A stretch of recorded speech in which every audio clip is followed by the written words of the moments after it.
Hello, welcome to the channel. My name is Sam Adam. Thank you very much for joining me. आज है minimum PTE score requirements for UK visas. बहुत मेरे पास questions आए हैं, तो मेरे पास आइल्स के भी क्वेश्चंस हैं, जनरल दूसरे भी क्वेश्चंस हैं, और कौन कौन से टेस्ट हैं, कितने स्कोर्स हैं, बहुत सारे क्वेश्चंस हैं। लेकिन पीटी के भी काफ़ी हैं, तो मैंने सोचा एक वीडियो बनाता हूँ पीटीई के कितने स्कोर्स आपको चाहिए वर्क परमिट लेने के लिए। काफ़ी कन्फ्यूजन है, अगर स्टडी के लिए जा रहे हो, इधर उधर जा रहे हो या जो भी कर रहे हो।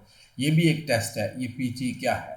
पीटी है the Pearson test of English. इसका शॉर्ट एक्रोनिम है PTE। तो ये क्रेडिबल है, रिलायबल है, एग्जामिनेशन है, इंग्लिश लैंग्वेज प्रोफिशिएंसी है for non native speakers. Okay, चलो शुरू करते हैं। आप क्या करें कि सब्सक्राइब करें चैनल को, ठीक है, मेरे चैनल को सब्सक्राइब करें और let's start the session boys and girls. Here we go. Okay, जो आपने अभी मैं आपको, क्योंकि बहुत सारी कंफ्यूजिंग उनकी लिस्ट, वेबसाइट पे जाओ ना तो बहुत सारा चीज़ें हैं, तो बंदे को समझ नहीं आती है। और मैंने ये जो इन्फॉर्मेशन है ये यूके वेबसाइट से निकाली है इन्फॉर्मेशन, ताकि आपको पता चले कि यार वो क्या कह रहे हैं, जो गवर्नमेंट है यूके की, वो क्या, उनको क्या कौन सी रिक्वायरमेंट चाहिए। क्योंकि कंसल्टेंट कुछ कहते रहते हैं, बाकी कुछ लोग कहते हैं वीडियोस में, देखते हैं कि जो वीज़ा देने वाले हैं वो क्या कह रहे हैं। तो चलो, उन पहले तो काम है आपने देखना है कि वर्क परमिट है, ठीक है, ये हो गया वर्क परमिट। आपने काम के लिए जाना है, ठीक है, स्किल्ड वर्कर वीज़ा ये ऊपर लिखा हुआ है, ठीक है, formerly known as the Tier 2 general work visa in most cases. पहले जाना जाता था Tier 2, अभी नॉर्मल जो है वो स्किल्ड वर्कर वीज़ा हो सकता है, वर्क वीज़ा, वर्क परमिट, ऐसे जो है ना आपको। लेकिन उसमें रिक्वायरमेंट क्या है, ठीक है, इसमें रिक्वायरमेंट आप जानते हो कि B1 है, ये मैंने सर्कल किया, B1 चाहिए आपको। लेकिन B1 अगर आप पीटीई कर रहे हो, क्योंकि आईएलटीएस कर रहे हो, जनरल ट्रेनिंग कर रहे हो या जो भी कर रहे हो, उस सारे जो है ना B1 इक्विवेलेंट आने चाहिए B1 के मुताबिक। तो B1 में अगर आप पीटीई कर रहे हो तो पीटीई के कितने स्कोर जाके आपका B1 बनता है इंग्लिश में, ठीक है। तो आप देखें कि 43, ये जो मैंने लिखा है 40, ये लाइन जो है ना 43 से, ठीक है, 43 से लेके मतलब 43 मिनिमम, ये देखें मैंने ऊपर लिखा हुआ मिनिमम, ठीक है, मिनिमम 43, उसके ऊपर हो तो अच्छी बात है। 43 or higher in each of the 4 sections of the test। तो आप क्या करें, आप ये सोचें कि कितने स्किल्ड, कौन सी असेस कर रहे हैं, स्किल असेस्ड। रीडिंग करते हैं, आपकी राइटिंग करते हैं, स्पीकिंग करते हैं, लिसनिंग करते हैं। ये 4 स्किल्स जो है ना, मॉड्यूल्स जो है ना, 4 सेक्शन ये जो कर रहे हैं, ये सेक्शंस बोल रहा है इधर, ठीक है। ये टेस्ट के 4 सेक्शंस हैं। इन चारों में मैं आपको एक बताता हूं कि आपको क्या चाहिए इसमें। अगर आपको इसमें चलो 43 करें, इस राइटिंग में भी 43 करें, स्पीकिंग में भी 43 करें और लिसनिंग में भी 43 करें, ठीक है, 43 मिनिमम है। आपको क्या चाहिए, आपको थोड़े से ज़्यादा चाहिए, ठीक है, मकसद है 43 भी आ जाए तो ठीक है आप, लेकिन बेहतर तरीका ये है कि ज़्यादा करें। तो we can say 43 plus 43 plus 43 plus 43 plus 43 हो आया। अगर ज़्यादा 43 से आ जाए तो वो बेहतर है, ठीक है ना, वो बेस्ट है आपके लिए। तो आपको ये B1 चाहिए काम के लिए। अगर आपने जाना है तो आपको क्या चाहिए, आपने करना है PTE एकेडमिक UKVI। ये देखें, जब आप बुक कराएंगे तो आपने ये करना है PTE, ये last one, PTE academic UKVI, ये टेस्ट करना है आपने। अगर PTE होम बेस करेंगे, उसमें अगर 2 मॉड्यूल आ जाते हैं, स्पीकिंग एंड लिसनिंग, अगर ये 2 मॉड्यूल आते हैं बस, तो फिर आपका वर्क वीज़ा नहीं होगा, ये याद रखना। क्योंकि वर्क वीज़े के लिए, जो प्रॉपर स्किल्ड वर्कर के लिए आपने जाना है, हेल्थ केयर का वीज़ा है, कोई और वीज़े हैं, तो उनके लिए आपको ये चाहिए B1 PTE एकेडमिक UKVI चाहिए। ये जो मैंने लिखा है, ठीक है, ये चाहिए। और इसमें चारों module 4, reading, writing, speaking and listening, और सब में हर मॉड्यूल में 43 मिनिमम और उससे ज़्यादा वो चलेगा, उससे कम नहीं। अगर आपको लिसनिंग में, रीडिंग में 40 आ जाते हैं या 35 आ जाते हैं, तो बाकी में 43 हैं या 50 हैं या 60 हैं, आप मसले में आ जाएंगे, प्रॉब्लम में आ जाएंगे। एम्बेसी के जो है ना वो इस पॉइंट पे आपका वीज़ा रिजेक्ट कर सकती है। वो बोलेंगे नो, मिनिमम रिक्वायरमेंट जो यूके की है वो है 43। तो 40, ये इसलिए मैंने ऊपर लिखा कि मिनिमम पीटीई स्कोर्स, ठीक है, रिक्वायरमेंट, तो उसके ऊपर हो जाए तो बेहतर है। आगे मैं आपको और तरीके बताता हूँ, ठीक है। लेकिन आपको कौन सा टेस्ट चाहिए?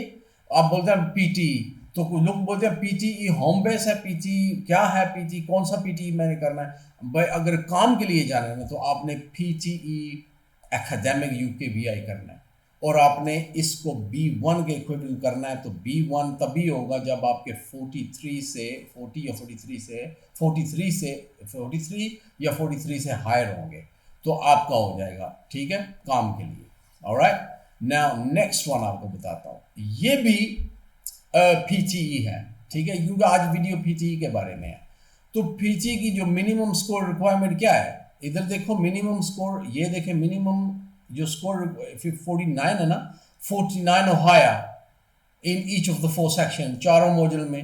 तो आप देख रहे हैं कि यहाँ पे अगर देखें तो ये तो 43 है, तो वो 49 कैसे आया? तो इसका जो फर्क है वो मैं बताता हूँ। और ये टेस्ट कौन सा है? पीटीई एकेडमिक, ये देखें एकेडमिक। और वो कौन सा है? पीछे जाए हम, ये भी देखेंगे पीटीई एकेडमिक है। तो ये B1 है, अब उसको देखें, ये B2 है, ठीक है ना। B1 एंड B2 दोनों स्किल्ड वर्कर वीजे पे के लिए चलते हैं। तो B2 किसको चाहिए? B2 थोड़ा हाई लेवल है, B1 से B2 हाई लेवल है। तो हाई लेवल किसको चाहिए? अगर रिलीजन ऑफ मिनिस्टर है ना, कोई इमाम है, पंडित है, कोई चर्च में, गुरुद्वारे में, या किसी ने जाके पढ़ाना है, स्पीचेस करनी है, या जो भी करना है उसको मैनेज करना है एज ए इंचार्ज, तो उस बंदे को, उसको कहते हैं अपना मिनिस्टर ऑफ रिलीजन। तो उस, ये वीज़ा जो है इसका वीज़ा ही है मिनिस्टर ऑफ रिलीजन वीज़ा। तो इसके लिए आपको B2 चाहिए। तो B2 किधर आएगा? अगर B2 इसके लिए भी चाहिए, ये भी देख लेना। अगर स्टार्टअप कोई वीज़ा, स्टार्टअप उसका आपके वीज़े का टाइटल है स्टार्टअप, कोई ये बिजनेस, ये वो सारा कुछ जो स्टार्टअप अगर वीज़े का है, ये वीज़े जैसे ये है ना मिनिस्टर ऑफ रिलीजन वीज़ा, इसका भी है स्टार्टअप वीज़ा।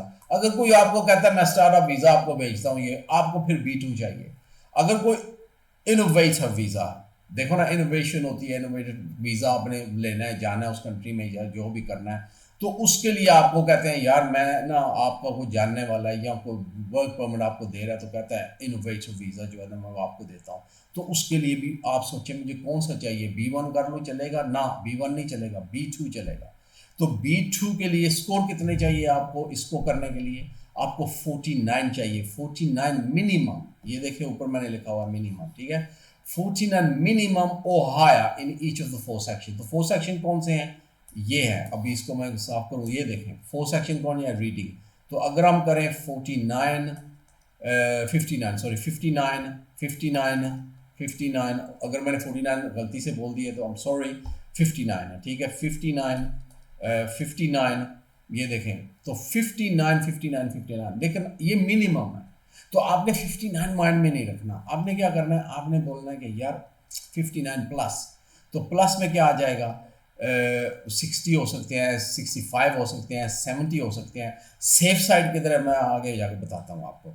तो टेस्ट कौन सा है? PTE academic UKVI. लेकिन यूके पीटीई एकेडमिक, ये पीछे जाएं हम तो क्या देखेंगे? पीटीई एकेडमिक, ये देखें पीटीई एकेडमिक यूकेवीआई, लेकिन कौन सा है? B1।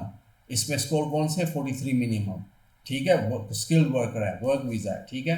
अब जाएं हम इधर, ये कौन सा है? पीटीई एकेडमिक है, ठीक है, ये हो गया।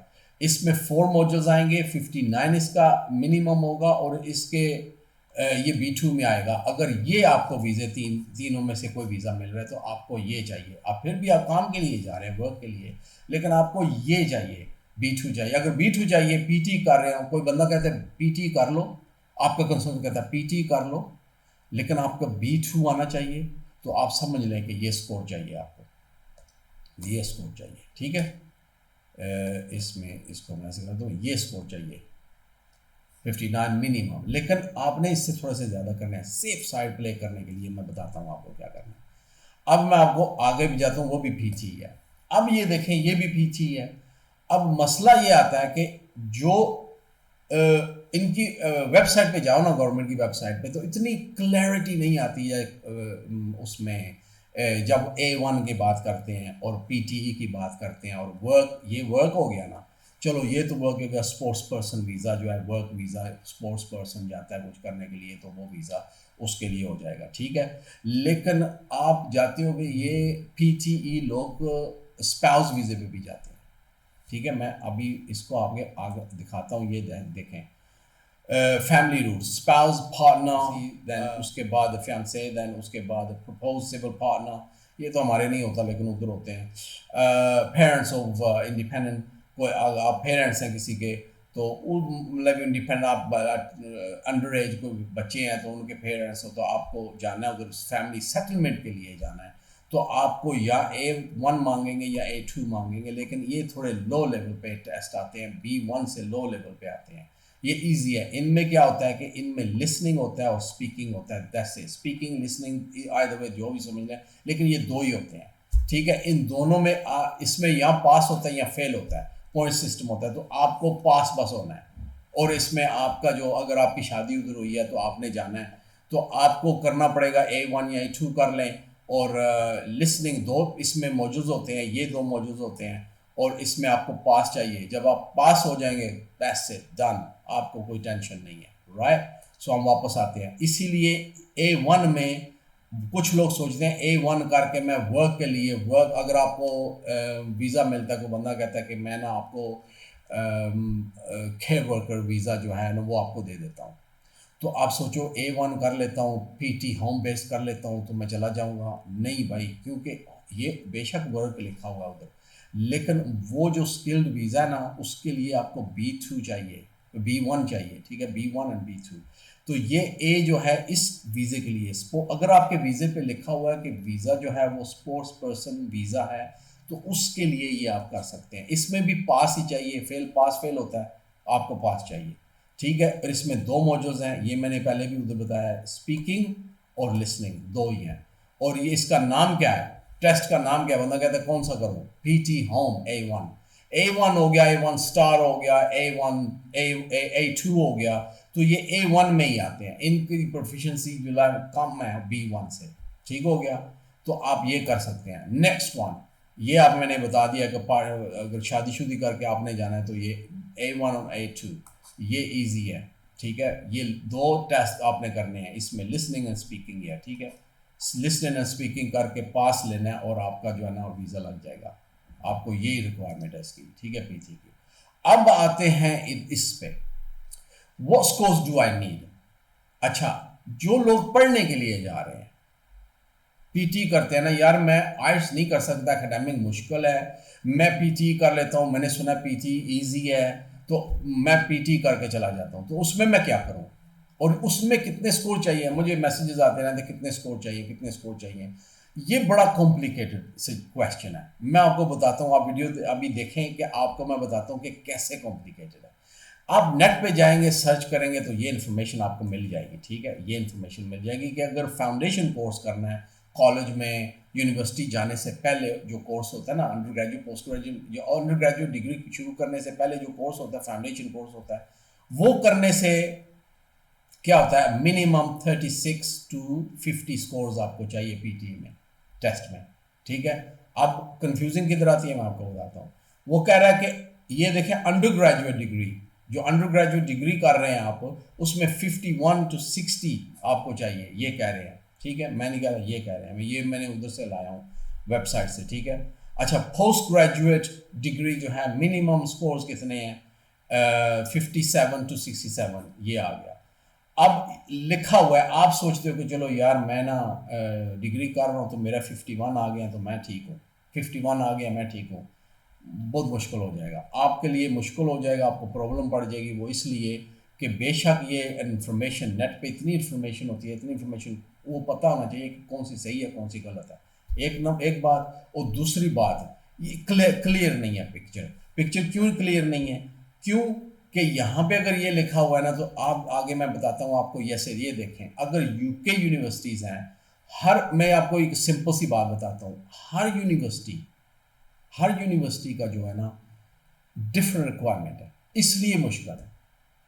मकसद कि आपने पीटी किया तो मैं कौन से स्कोर लूँ। एक स्टैंडर्ड हर यूनिवर्सिटी, पूरी country, UK, USA, Canada, Australia का ये नहीं है कि आपने ये स्कोर लेने हैं। जैसे आइस में आप करते हैं एकेडमिक, तो कहते हैं 6.5 में आप सेफ हैं, 6.5 बैंड्स ले लें एकेडमिक में तो आपको दाखिला मिल जाएगा। और या आप काम के लिए जा रहे हैं तो आप 4.5 4 बैंड या 4.5 5 बैंड आप आके आ जाएं, B1 आ गया तो आप ठीक हैं। इसमें पीटीई टेस्ट में थोड़ी सी मुश्किल इसलिए है कि हर यूनिवर्सिटी जो है ना उसकी अपनी ही रिक्वायरमेंट है, इसलिए मुश्किल है कि एक यूनिवर्सिटी कहती है जैसे ये देख ले, ठीक है। अब यूनिवर्सिटी ऑफ चेस्टर ये कह रहे हैं कि अगर ये इनके मुताबिक है 51 से 57 अगर हों आपके तो ये आपको एक्सेप्ट कर लेंगे, ठीक हो गया। अब दूसरी यूनिवर्सिटी जो है वो नेक्स्ट वन शेफील्ड, तो ये 50 इनका लिखा हुआ है 51 से 67 तक, वो 57 था, ये 67 आ गया।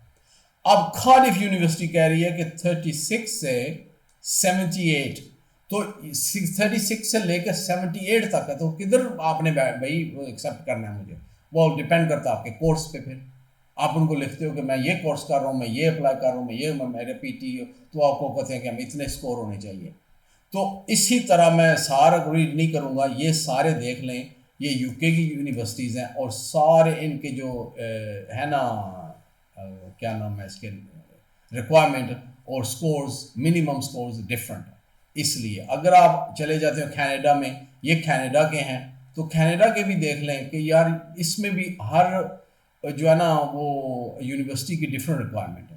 फिर आप चले जाएं यूएसए में, तो यूएसए की यूनिवर्सिटीज़ देख लें, तो उनमें भी देख लें कि हार्वर्ड यूनिवर्सिटी 75 ओहायो, तो इधर कोलंबिया यूनिवर्सिटी 68 ओहायो। हर यूनिवर्सिटी की रिक्वायरमेंट जो है ना वो डिफरेंट है, इसलिए थोड़ा मुश्किल होता है कि बंदा कहता है मेरे इतने आए हैं स्कोर और मैं स्टडी के लिए जा रहा हूँ तो मेरा काम हो जाएगा। बंदा सोचता अब कौन सा कोर्स अप्लाई किया है, किस यूनिवर्सिटी में किया है, तो ये बेस्ट तरीका है कि उस यूनिवर्सिटी जिसमें आप अप्लाई कर रहे हैं उनको डायरेक्ट लिखो कि मेरे पीसीई में स्कोर इतने हैं और मैं इस कोर्स का कर रहा हूँ अप्लाई, तो क्या ये एक्सेप्टेबल है।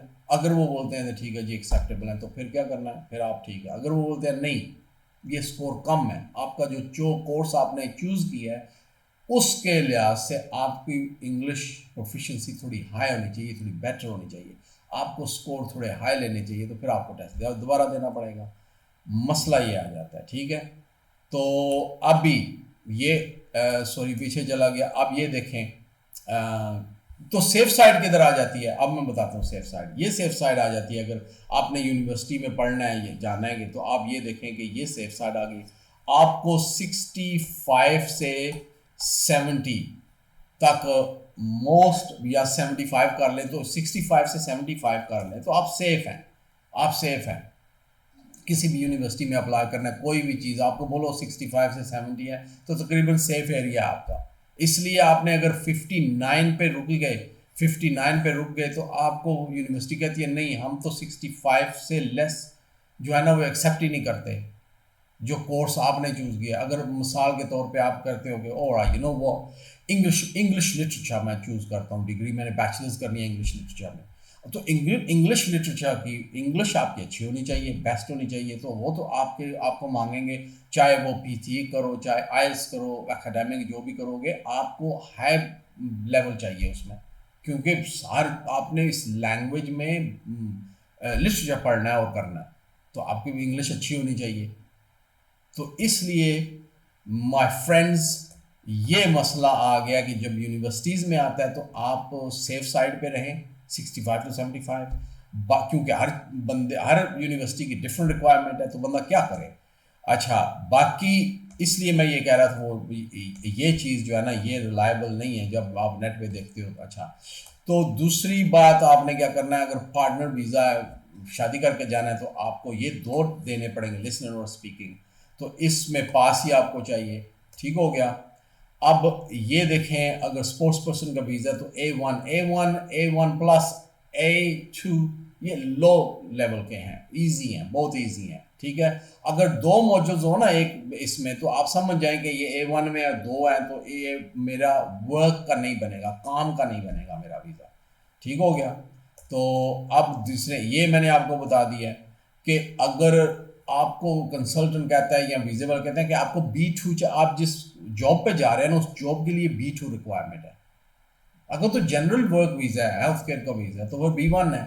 अगर मिनिस्टर ऑफ रिलीजन है, स्टार्टअप वीज़ा है, इनोवेटिव वीज़ा है, तो आपको क्या होगा कि आपको B2 चाहिए। तो B2 के लिए जो स्कोर चाहिए ये आपने याद रखना है कि 59 और हायर। तो मैंने जैसे कहा है कि हर मॉड्यूल में 59 या हायर चाहिए, ज़्यादा चाहिए। तो इससे बेहतर है कि अगर आप सेफ साइड करें तो 65 अगर आप कर देते हैं, तो हर मॉड्यूल में 60 से अबव है, 65 है, तो आप ठीक हैं, ईजी हैं। तो टेस्ट का नाम आपने कौन सा, PT एकेडमिक UK VI करना है, ये UK जाने के लिए।